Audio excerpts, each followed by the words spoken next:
Rightio, welcome to Snapper Tactics. This is a Snapper Tactics episode. This is an episode that is going to give you the lowdown on snapper migration, snapper feeding, what conditions you need, basically everything you need to know. It's like an encyclopedia towards snapper. All right. Now, especially at the time of filming this, we've probably gone through the worst spring weather I've ever seen in years. It's been the windiest ever. That's a good thing, and I'm going to explain why very, very soon. The water temperature, otherwise, it is starting to play funny buggers. It was getting up there, down, dropping down, but I'm going to get into the water temperature soon. But this was the current temperature at filming. So snapper fishing at the moment for the 2025 season has been a very, very slow start. But I've got a lot of intel coming into this episode, so stay tuned. You're going to want to listen in.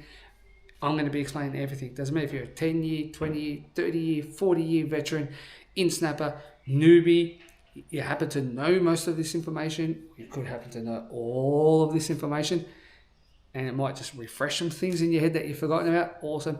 To my knowledge, I've done probably heaps and heaps and heaps and heaps of videos researching. There's not much snapper intel videos that are going to come out like this. There probably will be some after this because of the information I'm about to share with you guys, but this one's unique and you want to share it around with your friends too. So don't forget to click the subscribe button and share it with your mates as well.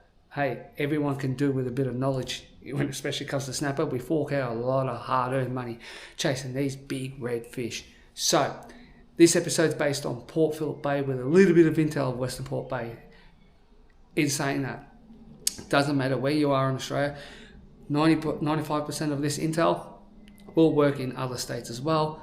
But then when I go into the nitty gritty of Port Phillip Bay, you'll see why this is based on Port Phillip Bay as well, okay? All right, so let's go into the nitty gritty. Let's start with, the snapper migration.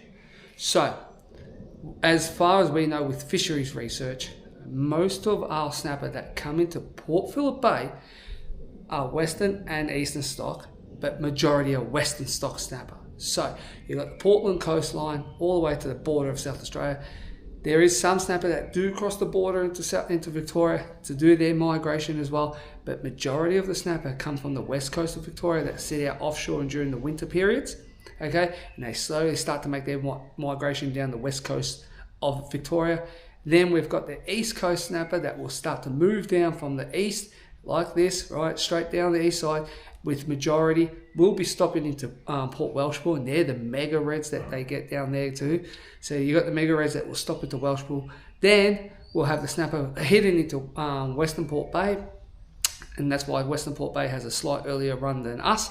And then we get the leftovers from that as well. So both of our snapper are eastern stock, western stock, but as far as fisheries research shows, most of it's western stock, because you could tell with the snapper that come into Western Port, they've got the big fat knob, big bumpy heads, and they're gigantic. Same as Western Port. Some of Western Port snappers look like that too. Where Port Phillip, we only get the odd couple that have that big stonky nose like this, and so forth, right? Most of our snapper tend to look like a big brim or just a nice looking snapper like that, okay? So migration starts, fisheries say in September, they start making their way down the west coast of Victoria, all right? Basically the season triggered for them. So the end of August, they do say that they will start slowly making their way down. And it is known that they do school up at the front of Port Phillip Heads every year, right? Just before they're starting their migration into the bay, they'll school up, I should say, feed up and get ready to start migrating in. Now, fisheries do have a bit of a research on this, but majority is substantial information on people's with them captures and stuff like that as well. They tend to wait for the first full moon of September in spring, and they'll start to make their migration in. Now, the first lot of snapper tend to be a trickle, okay? They're only a trickle, with the majority of the snapper fisheries say come in around October. So as that spring tides start to kick up, we get the bigger tides as well in spring, slightly longer days, the water temperature does spike a little bit, especially offshore. The snappers start to make their migration into Port Phillip Bay. Now they start migrating in all the way through, apparently till November, believe it or not, with some schools still moving through the heads in November. Now, let's go into a little bit more intel on where the snappers sit before I get into some other information. Now, on the wetter years, I'm going to get into that in a minute, as same as the dry years. But let's go into a little bit of intel now. You're going to see this twice, this map, and I'm going to explain the two sides of it, okay? So around, they say a couple of thousand years ago, Port Phillip Bay wasn't even a bay. Believe it or not, it was a swamp. So you got the Yarra River, Patterson Lakes River, Wardialla Creek, Werribee River, Little River, and so forth, right? They all run where they're going to run into a main tributary. So this is what Port Phillip Bay looked like a couple of thousand years ago. Snapper was still migrating then, weren't they? So the snapper's natural migration path is to head up the Yarra River, and then they split off into little tributaries. And I'm going to get into the reason of that a little bit later on. So now that we've got Port Phillip Bay and it's all that is covered, so when the snapper do enter the bay, they tend to start to head up towards the river areas and all that, and they school up there. So early season, you start to see a few snapper getting caught up off Williamstown and Altona and all that, and that's just due to temperature in the water. So what are the key factors coming into October? Remembering October is the start of the peak period. So a lot of anglers wait till after grand final to start their snapper season.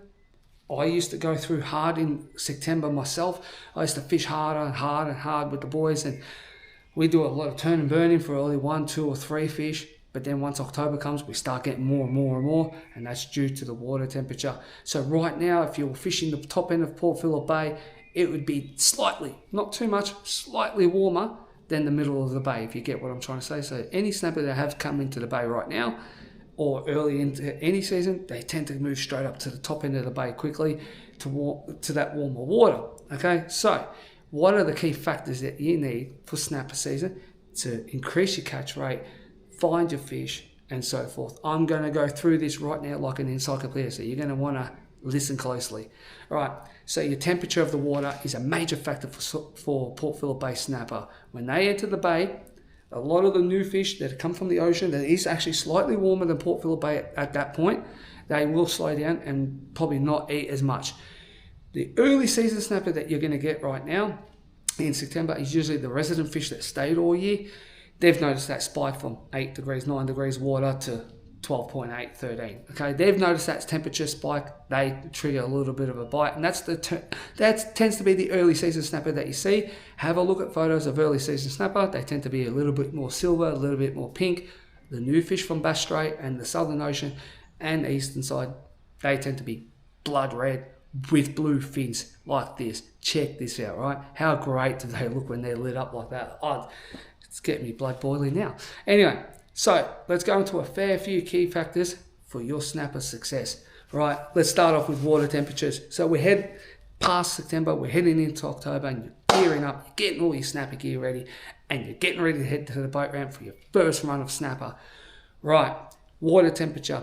Snapper don't tend to start a good feeding pattern until it reaches around that 14.5 to around 19 degrees. So between that period of 14.5 to 19 degrees, it tends to be your peak bite period of snapper, where they feed up, breed up, and get ready to spawn. Therefore, you get those big runs of, snapper in Port Phillip Bay, all over the bay almost sometimes, okay?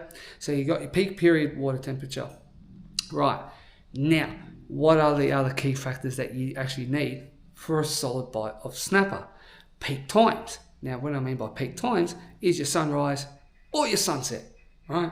Now, let's go into the sunrise and sunset boat, then land-based. So guys, even with the water temperature, land-based, it does mean as well. Even though the water will be a little bit warmer in the land-based, you'll notice once that water gets to 14.5, you're going to start capturing more snapper, especially in land-based, it'll probably be 15, Anyway, so boat first, let's go. So if you're going to launch your boat, you want to do an early morning snapper session. You're getting your mates ready, you're getting keen. You're going to want to launch your boat around 3:30, having your baits in by 4 a.m. So your peak period for snapper bites in the morning is 4 a.m. to around 9 a.m. to that sun's well and truly over the horizon. After that, they tend to move out and start acting like cows in a paddock. I'll get to that in a minute. So the depths for that early morning session, you're going to want to be, believe it or not, between 3 meters, even 2 meters sometimes, 3 meters to around 8 meters max. Okay, if you're going to be fishing 9, 10, 11, 12, 14, 15, 16 meters, you're going to probably find 1 or 2 fish, but you're going to struggle. Then you're going to hear about all the fish captured in close along the coastline, and that's the reason why. Snapper lose their inhibitions at night. They come into the shallows to feed, and once that sun starts to come up and that water gets real bright, that's when they, excuse the car revving past, that's when they tend to start to move back out into deeper water, more shelter for them as well, okay? So your peak period for your early morning bites is, it'll say 4 a.m. till around 9 a.m. You want your depths sitting at around 3 meters to 8 meters, and then follow the sun. That's another major tip. So if you're starting, say, 3-4 meters of water, and you've sounded a heap of fish, you've sat on them, you probably caught 1 or 2 or caught none, every 45 minutes, move deeper and deeper. Follow the sun. As it's getting brighter, you start heading deeper, unless you're getting massive buckles and you're capturing a lot and you've bagged out, then you go home. But if you're struggling or you're getting just a consistent bite, follow the sun. As that sun goes higher, you start to go deeper, if you get my drift. Now let's go to the afternoon sessions. Afternoon sessions tend to be a little bit better because you get a little bit of a longer bite period, and I'm going to explain why right now. Here we go. Bite period. You want to start your snapper fishing around, say, 3 p.m. in the afternoon, right? You might start capturing a couple of fish here and there. You want to start, say, around that 3 p.m. to 5 p.m. You're going to want to be in around 13, 14 meters of water, right? Sounding up fish, sitting on those fish. Once it gets to 5, 6, 7, and 8, you want to come into around that 10, 9, 8, 7 meters of water. Then once you get to the around 8, 9, 10, 11, you're going to want to go into, like you do with the early morning, start hitting that 5, 6, 5, 4, 3, and so forth, okay? So you follow the sun. Again, start deeper while the sun is up. As the sun starts to set, you start to move. Trust me. There is a saying, never leave fish to find fish. So if you're getting buckled bonanzas, you stay. You found a school that's going red hot. But general theory, follow the sun, okay? Now, what is going to coincide with that to help with those massive bite periods? Tide change. You need a lead up to a tide change. So it's either a lead up to a high tide or a lead up to a low tide. So either side of the tide change, I'm saying around 3.5 hours either side of the tide is your peak bite periods, okay? If you want to fish longer, you can fish longer, but that's what I'm saying is your bite periods either side 3.5 hours. Now I'm going to stop for a second. I'm going to recap this again for land-based anglers. You're still going to want to be fishing. Now with land-based, you can get away with fishing all night if you really wanted to and put the hard hours in for that big mega red. But if you just want to hit those peak periods, I would say start fishing in around, believe it or not, 2 a.m. Fish all the way through. Now remember, you're land-based. Fish all the way through to at least 7, 8 a.m. Once you get to there, stop, okay? There's no point. They're going to start heading back out again, okay? And again, same thing, lead up to a tide change, right? You're going to want the same thing with the sunset. You want to start your fishing, believe it or not, I'm going to say a little bit later. You don't want to be there at 2 p.m. in the afternoon, 3 p.m. in the afternoon, unless you're just going to go there for a spot and then sit for a couple of hours and then wait. Your peak periods for the sunset period, land-based, I'm going to say 7 o'clock onwards. From 7 p.m. all the way through to midnight, you're going to be within a chance of capturing fish. Again, lead up to a tide change is your key 3 hours either side of that tide. The best tide for land-based anglers is a lead up into a high tide. The low tide, the run-out tide tends to be a little bit of a harder bite because it's getting shallower and shallower and shallower, and the fish will follow that tide too, if you get what I'm trying to say here. So you want an incoming tide. So you probably want to start on the slack of a low tide and fish the 3 or 4 hours of coming into a high tide, okay? They're your peak periods. Now for both boat and land-based, what's the next key factor you're going to need? The barometer. That is your best friend when it comes to snapper fishing. I'm going to explain it in a little bit of detail why in a second, but you're going to want your barometer at 10:15 and rising, all right, to at least 10:30, 10:40, I think the max it can get. I'm no weatherman. Or you want that 10:30, 10:40 dropping into a 10:15. Now, reason why 10:15 and say rocket into a 10:40 is a racing up barometer. The fish are going to go spastic. They're going to go spastic. So if you've got your tide change, you've got your rising barometer, a rapid rise, you've got your sunrise or your sunset, and you're sitting at the right depths, even land-based, you're sitting at the right times and you've got the right tide and you've got all your rods in. If you don't catch a fish, that means there was none in that area. Or on your sounder, those fish for some reason weren't feeding, right? That is your best chance to catch a fish. Either side of that barometer change as well. The barometer you don't want to be fishing, and it doesn't matter if you see a million boats heading to the boat ramp, okay? The barometer you don't want to be fishing, anything under a 10-15. If you fish 10-15, 10-12, 10-10, 109, 108 to a 1000, you might get 1-2 fish if you're lucky in say 6 hours, and they will only hit on that slight peak period of a tide change or a sunset, okay?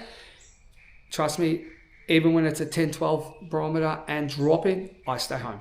If it's a 10-12 and dropping, 10-13 and dropping, I stay home. If it's a 10-13 and rising, I see how the rise is going. I'll probably start heading towards my fishing location or get one of the boys and we'll go and launch a boat and we'll go and catch some bait while we're waiting. And once that barometer starts to rise and really rise and we know it's going to rise, then we'll start hitting the snapper, if you get what I'm trying to say. So there's your barometer periods, okay? 10-15 and above. Let's just say 10-15 plus, all right? Drop in barometer, 10-30, 10-40, and drop into a 10-15. Do not fish under a 10-15, trust me. So let's go over some more key factors right now. Let's go for a repeat quickly. So you've got your sunrise or sunset. You've got your temperature. You've got your tide change. You've got your barometer. What's the next key factor for a big snapper bite? Moonrise or a moonset.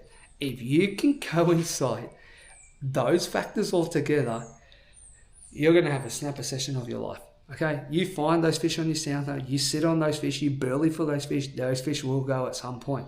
Same as land-based. Okay, you can't find your fish, your land-based. But if you can put yourself in a good location, right, and here's a little tip, don't always go to the location everyone's catching. If you hear such and such rock wall's going spastic with snapper tonight, you're only hearing about that because everyone's raced there. Set your own snapper reports. Find your own fish, okay? Same as boat. Don't go, oh, Altona's got snapper going bananas. Black Rock's got snapper going bananas. I'm just going to go sit down amongst the boats. No, don't do that. If you might go and sit off the raft base. You might go and sit off Werribee. You might go and sit off Little River and find snapper, right? And they're going to go spastic for you and you're going to have no one around you. Right, so if you've got all those, sorry, I got sidetracked there, but that was a little point I had to throw in there because I see it so many times. Anyway, so if you've got all those factors, let's go through those factors again. I'm going to keep repeating them so everyone gets it into their head. All right. So you've got your temperature. You've got your sunrise or your sunset periods. Okay. You've got your times, all right, for the sunset or sunrise. Okay. The peak times. Then you've got the tide change, right? Either side of a tide change coming up. Okay. Got that. Then you've got the rising or falling barometer peak period. You've got that. You've got your moon rise and your moon set. You've got that. Now, what else is going to help you? Burley. Burley is going to help. Everyone knows that. That's a given, right? Let's go into the reason where you should be fishing. All right. So, hear me out here. So you're going to want the wind now. The wind factor also comes into a play. Here we go. So you've got all those other factors. They've come into play. Great. You're set for a big session. Winds. Any southerly, southwesterly winds tends to bring on a really big snapper bite. And I mean a big snapper bite, especially in Port Phillip Bay. South to southwesterlies tend to turn up the bay a lot more, making the water dirty, okay? There's another key factor for you. So if you're fishing sunrise, sunset, the barometer, the tide change, you know, all those key factors I keep going over, and you've got murky water, you've got snapper, okay? But let's see why. Snapper love choppy water, right? It turns up all the rocks, it turns up all the gunk, and microorganisms and, you know, all your little crustaceans come out of all the reefs and stuff. They get turned up. The snapper come in for a feeding frenzy because the bait fish are there too, right? So you want choppy weather. Southwesterly winds are good, southerly winds are good, westerly winds are good. Now, depends on your location too. I say easterlies are a bit of a harder bite, and the northeasterly. Northerlies, they do good, But a big northerly, I don't tend to find good snapper bites on. My favourite winds, and I'm not saying this is scientifically proven, this is what I'm saying, this bit's my favourite bit. Any west, southwest, west, southwest, as you know, anything of the west with the southwest in it. A little bit of an easterlies are okay. I do find the easterlies do find a good bite, except for if you're on the east side, that's going to make the water calm. If you've got a westerly and you live on the east side of the bay, you're going to love it because that water is going to be so turned up, it's not funny, right? Southerly winds, love them. Northerlies, I do find it a little bit of a tougher bite, but you still, if you can get all those key factors going in for your favour, you're going to smash fish either way, okay? Now, snapper migration, let's go to that and where they're going to be, especially for the wetter years like this year's meant to be, 2025, but any other year too, okay? Now, let's go and recap something I said earlier on. Port Phillip Bay used to be a swamp. Hear me out. You hear every year the big snapper bites are happening off Curragh. They're happening off Mordialloc. They're happening off Black Rock, Williamstown, Port Melbourne, Altona, Werribee. They seem to be the meccas, right, for bites. And people sit there and just go, oh, that's because of the artificial reefs are out there. There's rubble ground out there and there's bait there. No, it's got nothing to do with that. Except for Black Rock, there's a marine park where they have been proven to be a bit of a breeding ground, and Jawbone Marine Sanctuary, where there's a bit of a breeding ground for snapper. Please stay out of those areas. There was a lot of people that got in trouble a couple of years ago, even charter operators. Leave them breeding. If we slaughter them in their breeding grounds, we're going to have nothing left, yeah? I feel sorry for our friends over in South Australia with this algae bloom and their overfishing of the snapper a couple of years ago, or 10 years ago, or 5 to 10 years ago now. And they're only recently, I think, getting out of a snapper ban. They depleted their snappers. So look after our snapper stocks. We've got one of the best snapper fisheries now in Australia. Port Welsh Bull, Western Port, Port Phillip Bay are known as the snapper meccas. We hear about anglers coming from South Australia, coming from New South Wales to fish for our snapper, okay? So let's look after our fishery too, okay? But why are they sitting off Curragh, Mordialloc, Black Rock, Port Melbourne, Altona, Williamstown, Werribee, Little River, Point Wilson? Let's go with those factors. Revert back to the map. So it used to be a swamp, okay? Can you see where I'm going with this? You've got Curragh, Mordialloc, Yarra, Corrick Creek, Werribee River. They're all the tributaries that feed into the main part of the Yarra, which is, well, if people don't know, the South Channel. All right. Now, the snapper's migration is naturally to follow that channel, and we call it the shipping channel these days in the transit lane. Believe it or not, it's the Yarra riverbed. But what the snapper will attempt to do is school up out of Patterson Lakes River. They will school up off Williamstown and Port Melbourne. There used to be a little bit of a pattern. I don't know if it's still going down there. I don't hear much these days of big fish getting caught at Port Melbourne early in the years, right? Out of Altona, straight out of where the pier is, there's a Corrick Creek, right? Werribee River, you hear about 15, 16 metres straight off Werribee, 10 metres straight out of Werribee, Point Cook, 10 to 15 metres out of Point Wilson, which is the little riverbed, okay? These are the freshwater tributaries. The snapper need that to feed their young. They head up those areas to make sure their juvenile snapper get a lot of nutrients. Now, those freshwater tributaries feed the bay with nutrients. Those nutrients help feed the bait fish, which is the pilchards, the silver whiting, your yakkers, your slimies, your calamari even. You know what I'm trying to say. It's a food chain of reaction. So on the years of bigger rains, those rivers are flowing harder, those creeks are flowing harder, those snappers tend to school up there a lot more. So if we've had a couple of days of big rains and you want to head out for snapper and you're heading out of Curragh, I wouldn't head too far. Yeah, use the artificial reefs that are there because that will hold the fish there too. If you're coming out of Curragh, you don't want to fish in amongst the boats, which I tell you not to. I hate people that do that because you're wasting your money basically. Don't fish in the boats. Find your own fish. Trust me, the fish go harder when they're not under pressure. So if you're coming out of Curragh, you see 200 or 300 boats straight out of Curragh, and you're like, where am I going to go? Head towards Mordialloc if it's been a lot of rain. Don't have to fish in front of the bloody creek where the pier is. You fish in that vicinity. The snapper will hang around that area if you get what I'm trying to say. That's why you hear about Mordialloc Pier going nuts sometimes. Okay, big snapper getting caught off there a lot. This is the reason why. That's the creek right there. Black Rock. Now, Black Rock, you're going to say, what rivers and creeks are near there? I'm trying to think. What's he on about? The Yarra River flows straight past black rock. Now, there was one year we had big floods, a couple of years ago now, when I had the bar crusher. We had big rains for weeks and weeks and weeks in September, to the point it was flooding still into October, but the water temperature had spiked. I was fishing off Black Rock one day. You'd swear, I wish I still had the video, you'd swear I was fishing in Western Port. The water was muddy, but there was a massive current, and it was that hard of a current. If you fish Port Phillip, you know what I'm talking about. Your boat always sits with the wind in Port Phillip, so you will sit wind against tide sometimes, and it's harder to fish, right? Well, it was blowing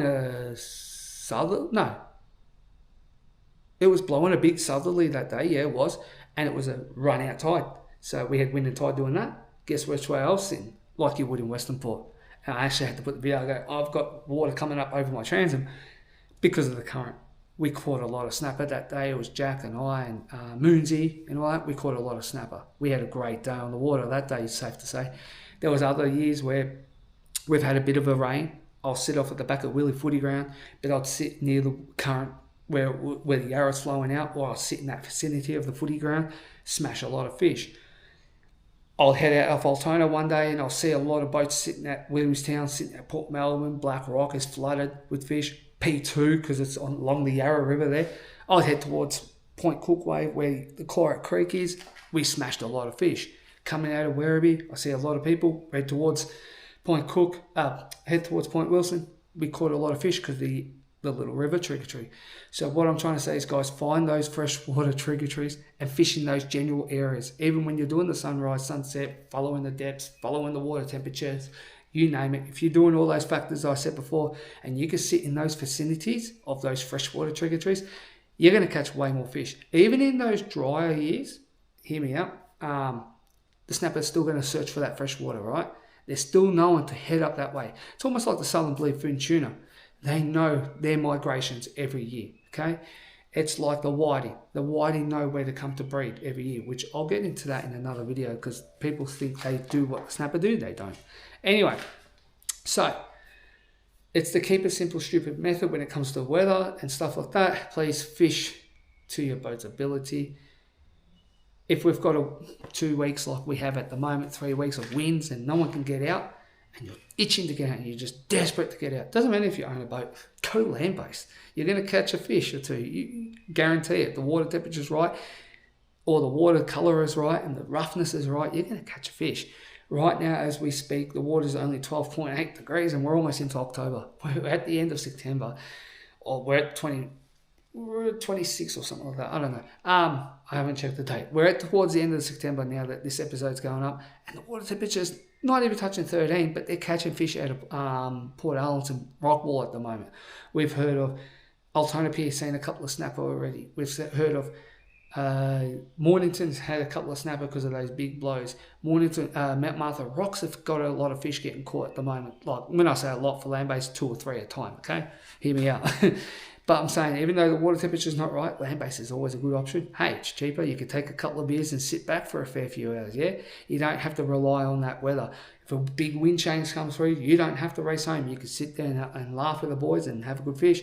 And most of your snapper rods these days, the 7-footers that we used to get around the back of the boats and stuff, you can still cast them out a mile, right? You just got to put the right lead on and just launch it as far as you can. Remember, the snapper coming into the shallows to feed. So it doesn't matter if you can't cast that far, you're still going to be in with a shot of a fish, all right? Or if the wind's hampering and you can't cast that hard, you're still going to be within a shot. But again, it comes down to comfortability too. Like, we've had monster winds this year. I haven't even bothered to try and chase them just yet. And that's because the winds that we've had have been 30, 40, 45 knots I've seen, right? And blowing into your face all night, no thank you, right? I just could not do that. It's uncomfortable. So you still got to fish to some sort of comfort. I'd say 20, under 20 knots is comfortable for land-based, as in face comfortability, fish ability, it's good. More wind, better. But yeah, so if you're going to fish land-based, fish to a comfortability. If you can take a lot of wind, go. If you've got the right weather gear, go. You know, don't hesitate. Especially land-based, make sure you're burly in and burly hard. I see a lot of land-based anglers go down to a pier, a rock wall, and just put their baits out and go, yeah, right, I didn't catch anything. It's because you didn't burly, mate. Now, a place like Port Arlington, I wouldn't actually Burleigh, because there's some nights where there's 350 anglers on that pier. Okay, there's enough bait in the water. That's basically Burleigh anyway. So also try and avoid the areas that are real busy. Think outside the box. You've got Queenscliff Pier. People don't fish that for snapper for some reason, but yet the snapper are coming up and down past that in the current. All right, some of your squid piers that people fish, right? Sorrento Pier and all that, they'll have snapper there because the squid are bait. The snapper hunt squid, don't they? A lot of your rock walls have snapper along them. All right, go fish Brighton, Lagoon Pier, Old Princess Pier. Even though you can only fish halfway up it, people get a lot of fish there too. The piers in amongst Williamstown, they get a lot of fish in there. The back of Willie Footy Ground, if you can launch some good, if you've got big surf rods for there and you can launch a bait out past those rubble grounds, you're going to catch fish. But again, fish the right times. So we've gone through all those factors. I've blabbered on a little bit about other tips and tricks. So we're going to go over everything one more time, and now I've got a couple more tips for you. Here we go. So water temperature, you've got that. Sunrise or a sunset, peak times. You've got that, right? You hit your peak times. We've already gone over this, so you can replay this video anytime you want anyway, or this episode. Peak times, then you've got the either side of a tide change, either a low or a high. If you're land-based, try and fish the incoming. You've got your moon rise or a moon set if you can set that up with it, all right? You've got your barometer, all right? Then you've got your wind factor, okay? So you've got all those factors that play in, and they both work for boat and land-based. Now, I've got another little bit of a tip for the boat-based bikes. If you like to fish your gentleman's hours, and a lot of people do these days, especially as we get older. Hey, I'm not saying I'm old, but I like to think of myself fit, all right? But sometimes I do go, and Paul especially and I will go, afternoons are more comfortable, yeah? Yeah, let's go afternoon, all right? Or, we'll get up early to try and beat the traffic. Either way. But if you like to fish that middle of the day period, or you've got plans in the morning and plans in the afternoon, and your missus gives you that little bit of a window, 3 or 4 hours to get out there, and you go fish. If you're fishing anywhere from, say, 9 a.m. onwards, let's say 9 a.m. to 3 p.m., right? That middle period of the day, you're going to be wanting fishing 18, 19, 20, 21, 22 meters. Now, those factors out there, because it's middle of the day, you need some key factors out there as well, believe it or not. So that either side of a tide change, you need your water temperature still, okay? Then you need your moon rise or a moon set. If you can get those three all going together, you're going to have buckle bonanzas at midday, all right? A lot of the charter boys do it. So, we've gone through everything you need to know, all right? Everything you need to know. Now let's go through your best baits. You want to know about the baits? If you don't really know what baits to use, hear me out. Right, you got obviously your calamari, right? You've got your silver whiting, you've got your pilchards, you've got your slimies, then you've got your yakkers. One little secret weapon I like to use is King George Whiting. Right? I love King George Whiting as a snapper bait. Did you notice there's one bait I didn't mention there? For Port Phillip Bay, and that's arrow squid. I use that as a last resort because we don't have many arrow squid in the bay, and the fish tend to switch on to what's in the bay. So arrow squid, if you have to, you can get them from the fish markets, or they're also called Californian squid as well. They work sometimes. If you can't get any calamari, that will have to do, right? Another key factor, burley, right, to catch a fish. So we've gone over everything. Now, that's the key factors for Port Phillip Bay. Now, let's quickly touch over Western Port, and it's only a small bit of information with Western Port.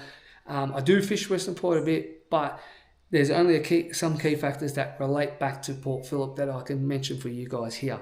Now, you still want your peak periods, sunrise or sunset. You still need your tide times. You still need your peak times, those time windows, your barometer, your moonrise or moonset. Locations, I'm saying up north to where all the freshwater tributaries are. They're going to be your prime snapper grounds, right? Your prime snapper grounds. You want to fish up north as far as you can. Don't fish down near the west heads and all that. East Arm does produce a fair few fish some years, but Western Port is also known as mostly as a night fishery. If you can fish at night in the shallows, you're going to land big red, right? Big red is a mecca in Western Port at night. Alright, so that does it for the Snapper Tactics episode on Born to Fish. Now, I did say over the coming weeks, we're going to be doing a bit more snapper this, bit more snapper that, but it's spring. So, what else is a better species to chase in spring besides the snapper? You got your trout, your redfin, and so forth as well. So, I am going to be doing some trout tactics, some redfin tactics, and stuff like that for the freshwater anglers coming up pretty damn soon. So, I am breaking up all the species. It's not just going to be all snapper because, you know, October, November, or end of September, October, November is all about snapper. No, we've got our freshwater. We've got, you know, I like to mix it up too. One day I'll be out in the snapper, next day I'll be out in the gummies, which I'm coming up with gummy tactics videos pretty soon as well, so keep an eye on that. All right, so I like to catch my gummies. I like to catch my snapper, my whiting, trout, redfin, you name it. If it can be caught, I like to chase them. So I'm not all about the one species. We're all about all species here on Born to Fish. So guys, look out for a few more tactic episodes coming out in the future. All right, we've got a heap more coming. But in between, we're going to start heading out, if Mother Nature lets me. Fishing pretty damn soon. For this spring, I'm talking about this spring, it's been bloody cold too. It's the first time I'm in a t-shirt in weeks. It's been 14 degrees, 13 degrees, 10 degrees. We're heading into grand final weekend this weekend when this was filmed, at this point of filming. Yeah, we're only seeing 20 degrees. So hopefully leading into October, we can see some more warmer weather coming in, and that will help us as well. Guys, I hope this helps you land more snapper. Now, in the next Snapper Tactics video, all right, we're going to be talking tackle tactics. We're going to be talking rigging. We're going to be talking line classes. We're going to be talking a lot of other stuff like that. That's coming out pretty damn soon. I've actually just started filming that as we speak over the last few days. I've been mixing up the filmings while I'm doing it because I'm like, my head's like an encyclopedia when it comes to this. So I have a light bulb moment. I'll start doing a bit into that episode and then, oh yeah, I want to put that information into this episode. So I'm doing a lot of filming at the moment. So we're going to trickle them out. I'm going to try and have all the snapper stuff, but out by the 15th of October, hopefully 15th, 16th of October. By mid-October, I want all those snapper tactics out because by 15th of October, if we don't see 17 degrees, and that's a good period for snapper, there's something wrong with the bait. So before that peak period, so 15th, 16th of October is my aim to have all the snapper tactics out. The trout ones, I'm going to trickle them out because even into November, October, November, we still have a real good trout season. Trout season usually backs off in December when it gets ridiculously hot. So in between the snapper tactics videos coming out, there's going to be a few trout ones coming out. I'm also going to be doing a few whiting tactic ones for, once that snapper bite starts to slow down. And like I said, the gummy tactics as well.